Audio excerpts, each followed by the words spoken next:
Oui, merci, Monsieur le Président. Il est vrai que je suis mal placé par rapport à vous. Vous êtes obligé de regarder tout à fait à votre extrême droite, donc c'est pas facile.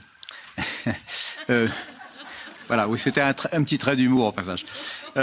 Oui, j'ai été très intéressé par votre présentation je réfléchissais à deux choses en vous écoutant. Alors la première chose, c'est que ce que vous proposez est extrêmement ambitieux sur le plan institutionnel.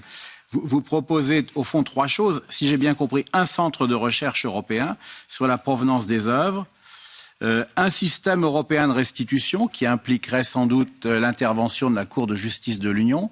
Et puis, alors ça, je peux comprendre ces deux premiers points. Et puis le troisième me surprend davantage, une agence européenne spécialisée. Et là, ça me surprend un peu.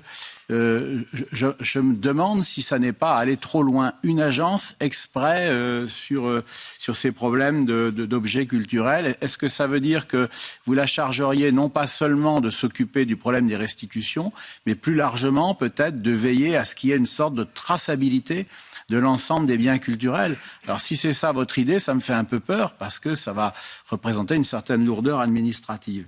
Et puis le deuxième point, alors c'est un peu plus délicat, je réfléchis à voix haute. Il y a deux types de biens pillés en fait. Il y a ceux qui sont pillés pendant des guerres et ceux-là, indiscutablement, il faut les restituer. On a tous en tête, bien sûr, l'exemple du pillage systématique qui était organisé par les nazis. Et puis, malheureusement, j'apprends qu'il y a aussi des pillages en Ukraine. Donc ça, il faut restituer ces biens pillés-là. Je suis plus dubitatif sur les biens qui ont été pris lors des époques coloniales, parce que si on restitue tout, vous avez conscience que ça veut dire qu'on va vider des musées entiers. Je pense par exemple au musée du Quai Branly à Paris, qui est un musée des arts premiers. Si véritablement on s'engage dans cette voie, il va falloir fermer le musée, on va tout restituer. Donc est-ce que vous avez réfléchi à d'autres voies que la restitution pure et simple? Est-ce que vous avez réfléchi à une possibilité d'accords internationaux qui pourraient être chapeautés par l'ONU pour qu'on essaye de se mettre d'accord pour ne pas disperser ces œuvres, puisque ces musées sont quand même très riches, ils permettent de faire accéder un public très nombreux à des cultures qu'il ne connaît pas. Et si on doit restituer systématiquement tous les objets au pays d'origine, tout va être dispersé. Donc il y aurait peut-être là une forme de perte au niveau culturel. Est-ce que vous avez réfléchi à d'autres solutions que la restitution? Merci. Je commencerai par le dernier point. Il est très important. Oui, effectivement, parfois, les débats portent surtout sur la restitution de la possession, alors que l'idée, ce serait que les musées pourraient peut-être se réinventer un petit peu ou qu'il y ait des solutions de coopération.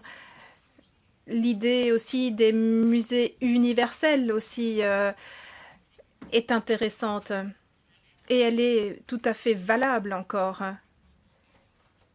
Mais il faudrait peut-être aussi une collection universelle, par exemple, qui fasse le tour du monde. Parce que les musées universels, ils se trouvent notamment en Occident, ou surtout en Occident.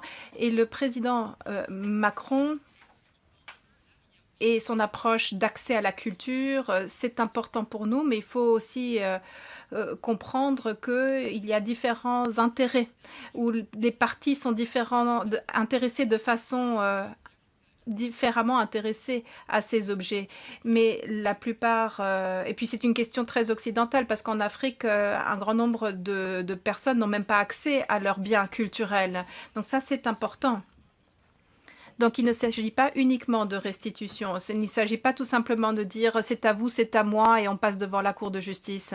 En fait, il s'agit plutôt d'un centre de conciliation ou de médiation, si vous voulez, pour trouver des solutions coopératives. C'est ça plutôt l'objectif. Et il ne s'agit pas uniquement de pillages coloniaux, mais si vous prenez Chypre, par exemple, là, l'histoire est beaucoup plus récente, si vous voulez. Enfin, cela concerne tout un cas de figure. Voilà, j'espère avoir répondu à votre question.